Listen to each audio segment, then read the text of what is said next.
नमस्कार दोस्तों, आज की इस वीडियो में मैं कवर करने वाला हूँ केमिस्ट्री के सबसे महान और सबसे इम्पोर्टेंट टॉपिक को, chemical bonding and molecular structure के एक टॉपिक, कंसेप्ट ऑफ ओवरलैपिंग। देखो, वैलेंस बॉन्ड थ्योरी जो है, वैलेंस बॉन्ड थ्योरी जो है, ये जो बैलेंस बॉन्ड थ्योरी है, इसके दो पार्ट हैं। सबसे पहला है concept of overlapping. Valence bond theory के दो पार्ट। सबसे पहला कंसेप्ट ऑफ ओवरलैपिंग, और जो सेकंड पार्ट है वो है हाइब्रिडाइजेशन। ठीक है, तो वैलेंस बॉन्ड थ्योरी के दो पार्ट, कंसेप्ट ऑफ ओवरलैपिंग और हाइब्रिडाइजेशन। सबसे पहले जो साइंटिस्ट ने पार्ट दिया था वो दिया था कंसेप्ट ऑफ ओवरलैपिंग। अब हम आज के इस वीडियो में कवर करेंगे कंसेप्ट ऑफ ओवरलैपिंग। अगर आपको ये वीडियो अच्छी लगेगी और आप कमेंट करेंगे, आप कहेंगे कि सर आप हाइब्रिडाइजेशन यानी कि सेकंड पार्ट ऑफ बीबीटी को कवर करो, तो डेफिनेटली मैं आपके लिए हाइब्रिडाइजेशन की वीडियो भी बनाऊंगा। हालांकि आपको पता है कंसेप्ट ऑफ ओवरलैपिंग से ज़्यादा इंपॉर्टेंट हाइब्रिडाइजेशन होने वाला है, लेकिन कंसेप्ट ऑफ ओवरलैपिंग को बताना बहुत ज़रूरी है, क्योंकि कंसेप्ट ऑफ ओवरलैपिंग के फेलियर के बाद ही हाइब्रिडाइजेशन का टर्म आया। तो देखो, वैलेंस बॉन्ड थ्योरी को मैं क्या कहूँगा, वीबीटी, ये आपको याद रखना है। तो अगर आप कहेंगे, कमेंट में लिखेंगे कि आपको हाइब्रिडाइजेशन सीखना है, तो कमेंट में लिख देना। अगर अच्छी कमेंट होंगी, ज़्यादा कमेंट्स होंगी, ज़्यादा डिमांड होगी, तो मैं हाइब्रिडाइजेशन ज़रूर बताऊँगा। अगर आपको ये वीडियो अच्छी लगी तो लाइक भी करना। देखो, कंसेप्ट ऑफ ओवरलैपिंग को हम स्टार्ट करते हुए सबसे पहले हम बात करते हैं concept of overlapping. Concept of overlapping, जब कंसेप्ट ऑफ ओवरलैपिंग की बात करें तो मैं आपको बता दूं, ये है फर्स्ट पार्ट। किसका है फर्स्ट पार्ट? ये वीबीटी, वैलेंस बॉन्ड थ्योरी। अब ये कंसेप्ट ऑफ ओवरलैपिंग का कंसेप्ट किसने दिया है? ये दिया है हिटलर भाई साहब और लंदन भाई साहब ने।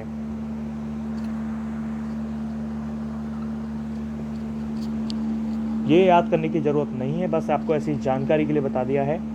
अब हम बात करते हैं कंडीशंस। अब हम बात करते हैं कंडीशंस। अगर हम कंडीशंस की बात करें तो कंसेप्ट ऑफ ओवरलैपिंग में क्या कंडीशंस होती हैं? तो सबसे पहली जो कंडीशन होती है वो होती है कि ओवरलैपिंग अकर्स बिटवीन, ये इसका मतलब क्या है? Between unpaired electron containing orbitals. समझ में आया कि पहली कंडीशन है कि ओवरलैपिंग जो होती है वो अनपेयर्ड इलेक्ट्रॉन के बीच में, अनपेयर्ड इलेक्ट्रॉन कंटेनिंग ऑर्बिटल्स के बीच में होती है, यानी कि वो ऑर्बिटल्स जिनमें सिर्फ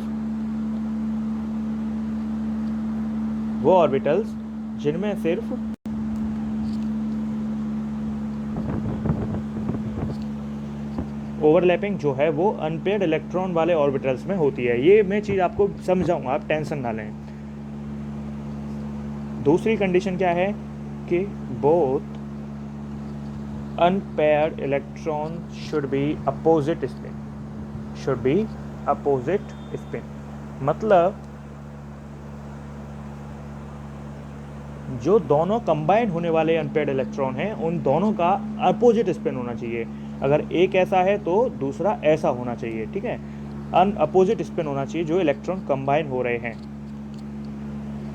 अनपेयर्ड इलेक्ट्रॉन कंटेनिंग ऑर्बिटल्स होने चाहिए, यानी कि ऑर्बिटल्स के अंदर दो इलेक्ट्रॉन नहीं होने चाहिए, सिर्फ एक ही इलेक्ट्रॉन्स होना चाहिए। अब हम बात करते हैं टाइप्स के बारे में कि आखिर ओवरलैपिंग के टाइप्स कितने हैं। अगर हम टाइप्स की बात करें तो ओवरलैपिंग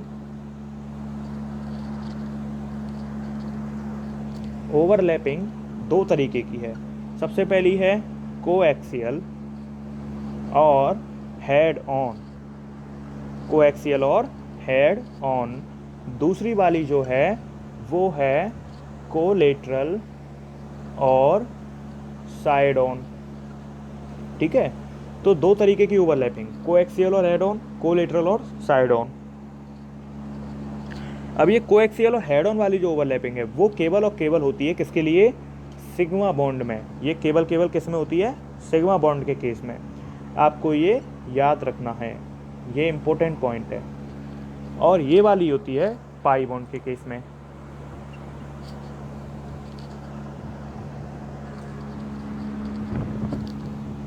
अब हम बात करेंगे कोएक्सियल ओवरलैपिंग की तरफ। ये हमारा पहली टाइप की है, ये दूसरी टाइप की है। अब हम पहली टाइप की बात करेंगे, कोएक्सियल या हेड ऑन वाली ओवरलैपिंग के बारे में। तो अब हम कोएक्सियल और हेड ऑन ओवरलैपिंग के बारे में बात करते हैं।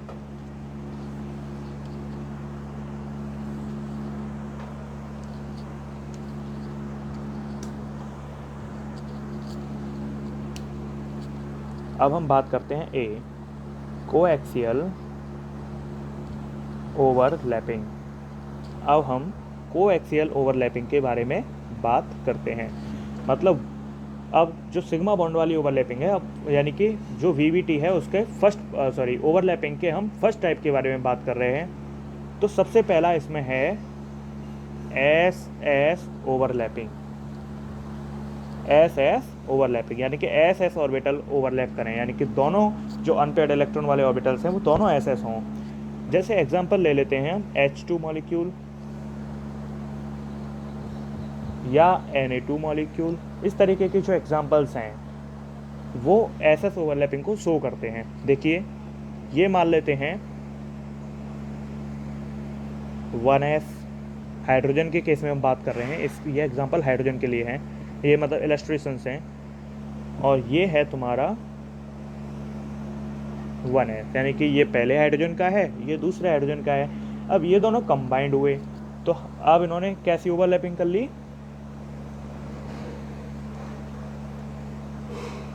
S S overlapping. यानी कि ये भी 1s था, ये भी 1s था, दोनों कंबाइन हुए, क्या हुआ, एस एस ओवरलैपिंग। अब हम बात करते हैं इसका नेक्स्ट जो है वो है second part, sp overlapping. Second क्या है, sp ओवरलैपिंग।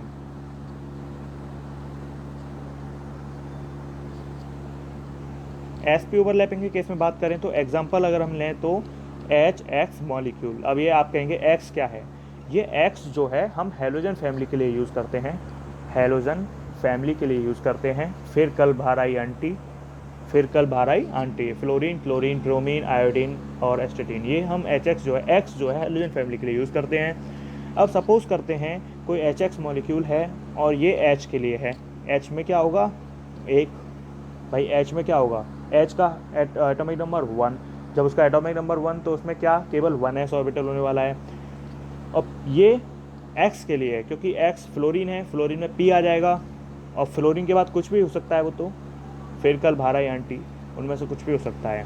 ये सपोज करते हैं PX है। भाई P के कितने होते हैं, मैंने आपको बताया था। अगर आपको ये जानकारी नहीं है ऑर्बिटल्स के बारे में, तो मैंने एक वीडियो ऑलरेडी अपने चैनल पर डाल चुका हूँ, उस वीडियो को आप पूरा देखें तो आपको ये ऑर्बिटल्स का कंसेप्ट समझ में आ जाएगा। तो ये देखो PX, ये मान लेते हैं PX वाला है, और ये मान लेते हैं ये हाइड्रोजन का है, इसमें सिर्फ एक ही होगा। और इंटरन्यूक्लियर एक्सिस, और ये कंबाइन होके बनाते हैं, सपोज ये कंबाइन होके क्या बनाएंगे, SP, ठीक है। ये अब ये दोनों मिक्स हुए और कंबाइन होके ओवरलैप कर गए, और ओवरलैप बना के क्या हुई, SP ओवरलैपिंग। अब मैं आपको बता दूं कि जो इंटरन्यूक्लियर एक्सिस की बात स्टार्ट होती है वो sp ऑर्बिटल के बाद स्टार्ट होती है। sp ओवरलैपिंग के बाद इंटरन्यूक्लियर एक्सिस की जो नीड है वो स्टार्ट हो जाती है। यानी कि अब हमें एक एक्सिस फिक्स करनी होगी कि ये इंटरन्यूक्लियर एक्सिस है, और इसके हिसाब से हम बताएंगे कि कौन सी बॉन्ड बनने वाले हैं, सिग्मा बॉन्ड बनेगा या पाई बॉन्ड बनेगा, तो ये आपको उसके हिसाब से बताया जाएगा। तो इंटरन्यूक्लियर एक्सिस की ज़रूरत कहाँ से पड़ती है, sp ओवरलैपिंग के बाद से। अब जो नेक्स्ट है वो है pp ओवरलैपिंग। pp ओवरलैपिंग, तो जो PP ओवरलैपिंग की बात करें, इसके एग्जांपल क्या हो सकते हैं, जैसे F2, Cl2, Br2, I2, etc, ठीक है। ये इसके एग्जांपल हैं PP ओवरलैपिंग के केस में। अब जैसे फ्लोरीन है, तो फ्लोरीन के बारे में अगर हम बात करें, अगर इसका हम बनाएं, अगर हम इसके इलेक्ट्रॉन्स के बारे में बात करें, आउटर मोस्ट इलेक्ट्रॉन्स के बारे में, तो 9 होता है इसका एटॉमिक नंबर, 9 होता है। और ये वैलेंस इलेक्ट्रॉन की अगर हम बात करें तो ये वैलेंस इलेक्ट्रॉन है 2s 2p। और अगर हम इसके ओवरलैपिंग के समझाने की बात करें, अगर हम इसके ऑर्बिटल बनाएं तो सपोज करते हैं ये px है, ये इसका px है, ये एटॉमिक ऑर्बिटल फ्लोरीन, ये दूसरे फ्लोरीन का एटॉमिक ऑर्बिटल है।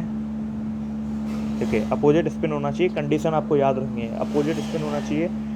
ये है तुम्हारा सपोज px, ये भी px है पहले फ्लोरीन का, ये एटॉमिक ऑर्बिटल है किसका, फ्लोरीन का px दूसरे वाले का। अब ये दोनों की ओवरलैपिंग हुई, ये दोनों कंबाइन हुए, तो अब क्या बनेगा, अब जो बनेगा वो बनेगा, अब जो बनेगा वो बनेगा px px ओवरलैपिंग, यानी कि ये pp ओवरलैपिंग की बात स्टार्ट हो चुकी है। और हाँ, इसमें इंटरन्यूक्लियर एक्सिस के देखो, अभी तक क्या था, एटॉमिक ऑर्बिटल, एओ का मतलब क्या है, एटॉमिक ऑर्बिटल, एटॉमिक ऑर्बिटल। अब ये क्या बन गया, ये बन गया मॉलिक्यूलर ऑर्बिटल, यानी कि दो एटम मिलके क्या बना चुके हैं, मॉलिक्यूल। अब ये इसी चीज़ को समझाने के लिए कंसेप्ट दिया गया था, इसी चीज़ को समझाने के लिए ये कंसेप्ट दिया गया था कि एटॉमिक ऑर्बिटल कंबाइन होकर मॉलिक्यूलर ऑर्बिटल कैसे बनाते हैं, तो इस चीज़ को समझाने के लिए ये कंसेप्ट दिया गया है।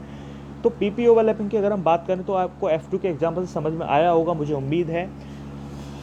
अब इंटरन्यूक्लियर एक्सिस हमें कौन सी डिसाइड करनी है, आप कहेंगे इंटरन्यूक्लियर एक्सिस तो हमें बताया नहीं, कौन सी डिसाइड करें। इंटरन्यूक्लियर एक्सिस हम डिसाइड करते हैं एक्स एक्सिस, हम एक्स एक्सिस मान के चल लेते हैं, यानी कि एक्स एक्सिस पे कॉम्बिनेशन हुआ है तो px ओवरलैपिंग हुई है। वाई एक्सिस पे हुई होती तो ये px नहीं होती, अभी px ओवरलैपिंग हुई है। अगर हमें इंटरन्यूक्लियर y ले लेते तो हमें py लेना होता, तब जाके सिग्मा बॉन्ड बनता।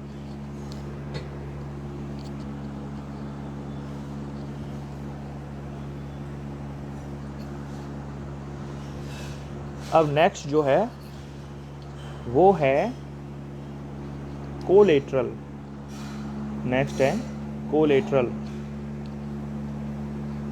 कोलेटरल जिसे हम कह देते हैं side by side, side by side.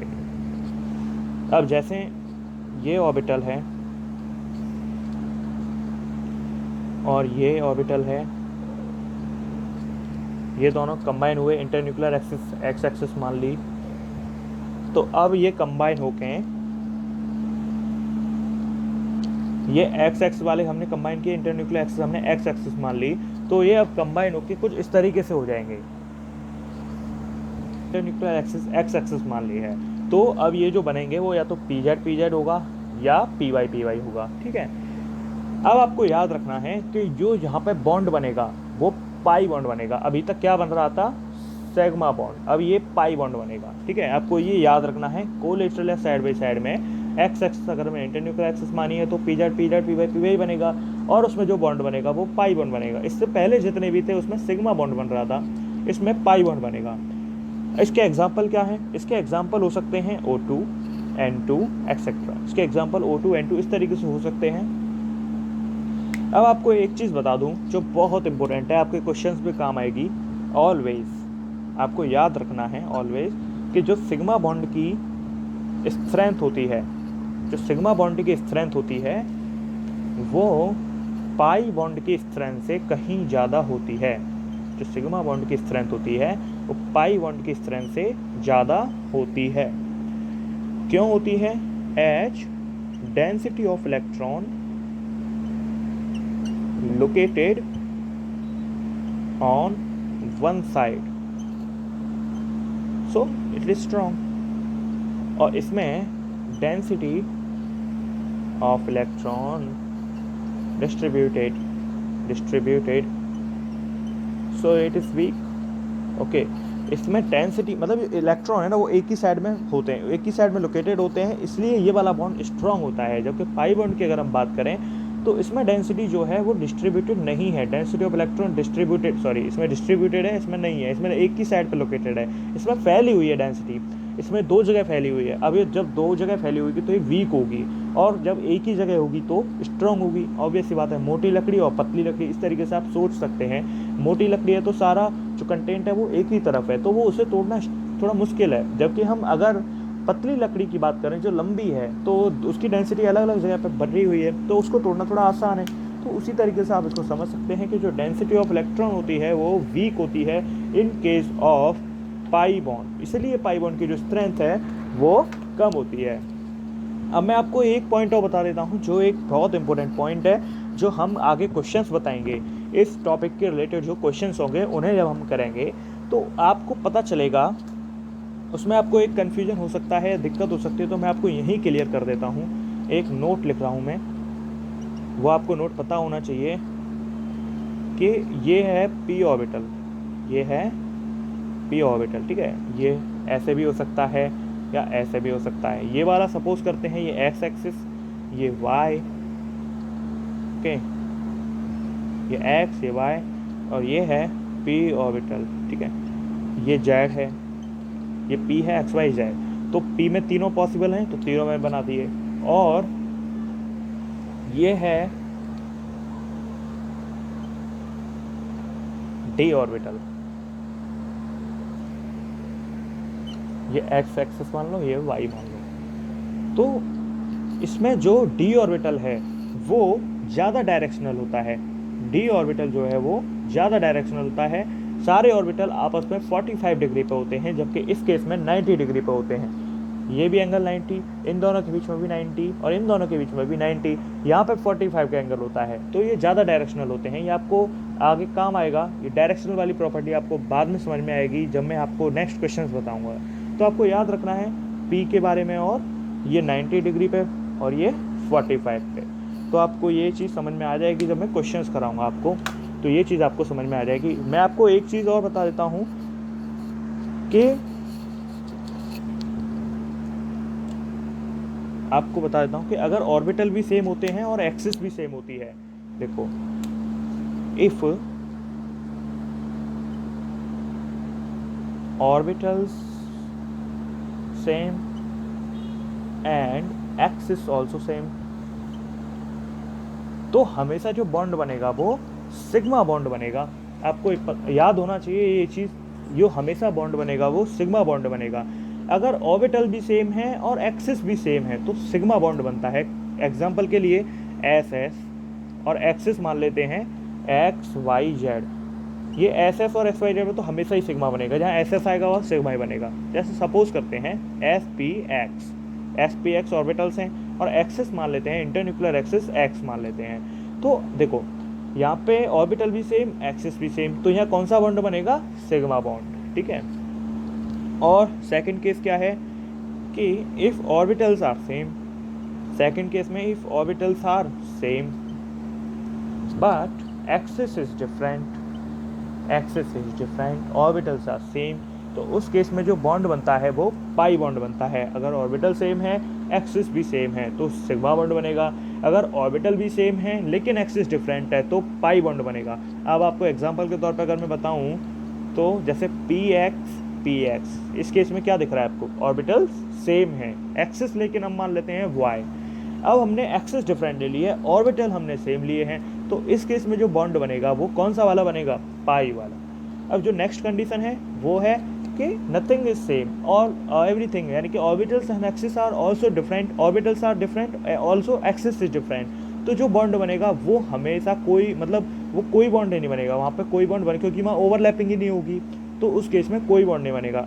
If both are different, if both different, तो वहाँ पे नो बॉन्ड, यानी कि नील कह सकते हैं हम इसको, नील, कुछ भी नहीं होगा, वहाँ पे कोई बॉन्ड नहीं बनेगा। जैसे एग्जांपल के तौर पे आपको बता देता हूँ, जैसे पी एक्स पी जेड हमने ये ऑर्बिटल ले लिए और हमने एक्सिस ले ली वाई। तो देखो यहाँ पे ना तो ऑर्बिटल सेम है ना यहाँ पे एक्सिस सेम है, तो इस केस में क्या होगा? इस केस में कोई बॉन्ड नहीं बनेगा, कोई ओवरलैपिंग नहीं होगी, तो यहाँ पे कोई बॉन्ड नहीं बनेगा। नो सिग्मा, नो पाई। देखो अब मैंने आपको कंसेप्ट तो समझा दिया, अब मैं इससे रिलेटेड पॉइंट समझाने जा रहा हूँ। यानी कि ये तो सिर्फ कंसेप्ट था ओवरलैपिंग का, अब मैं आपको इससे रिलेटेड कुछ पॉइंट्स बताने जा रहा हूँ, इसके जो एप्लीकेशंस हैं, आखिर जो इतना समझाया वो किस यूज़ में यूज़ होता है। अब मैं एप्लीकेशन बताने जा रहा हूँ। तो सबसे पहला एप्लीकेशन जो है, अभी तक हमने जो ओवरलैपिंग का कंसेप्ट पढ़ा है उससे रिलेटेड एप्लीकेशन जो है वो है बॉन्ड स्ट्रेंथ।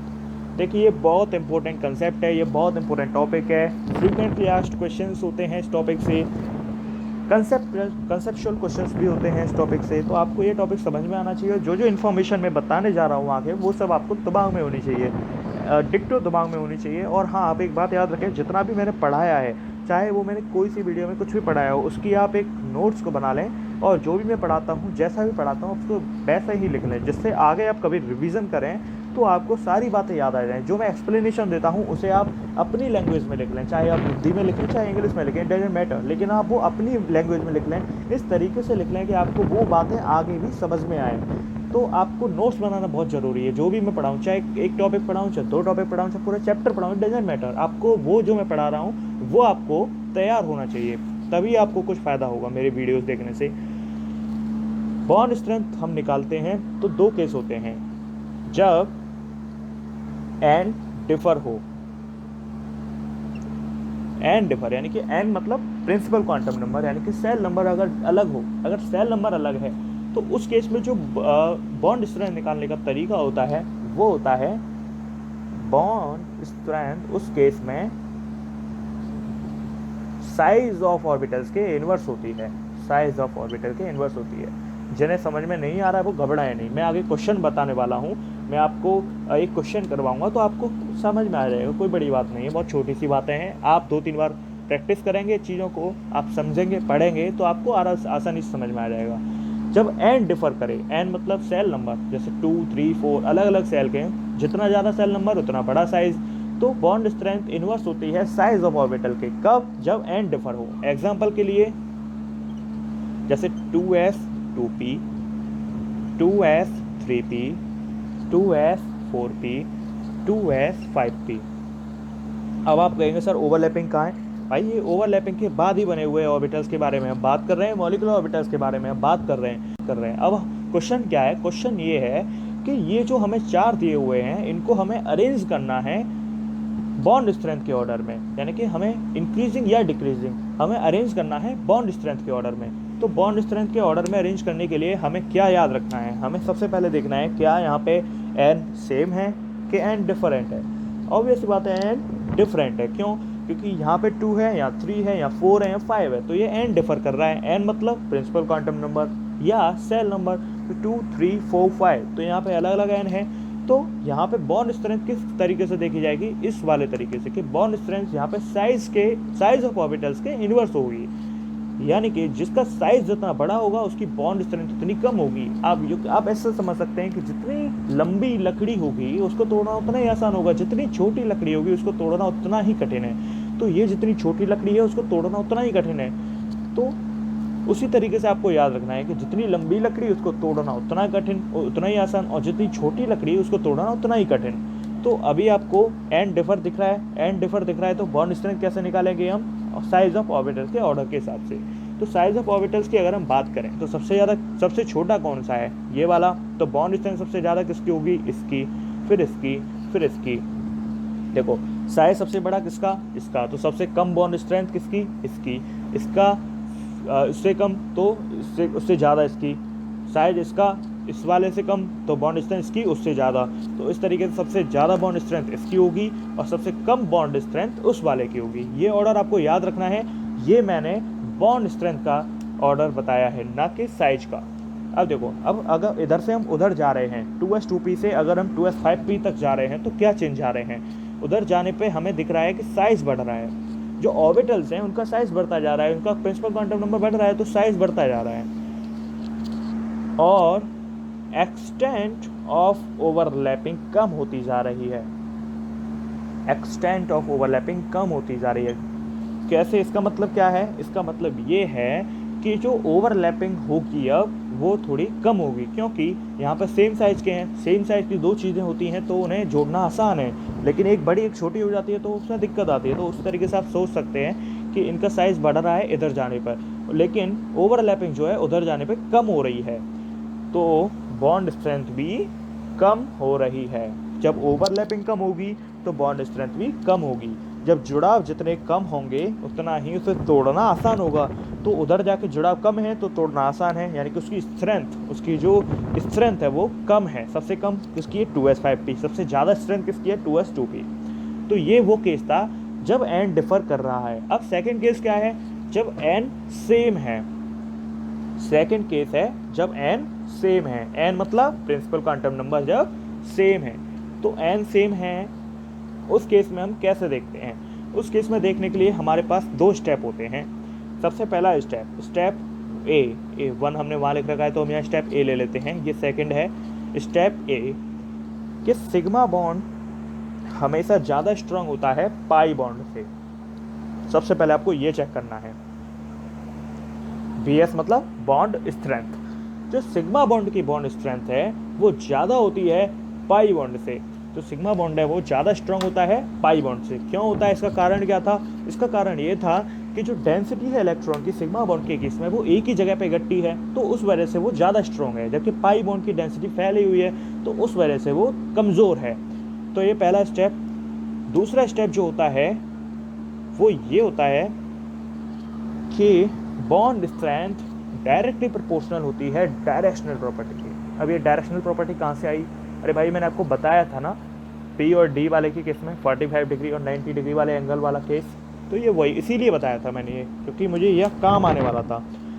तो जब n सेम होता है, n सेम होने का मतलब क्या है? जैसे 2s 2s 2s 2p 2p 2p 2p 2p, ये 2p 2p ये कोएक्सियल वाला मान लेते हैं, ये कोएक्सियल है और ये कोलेटरल वाली है।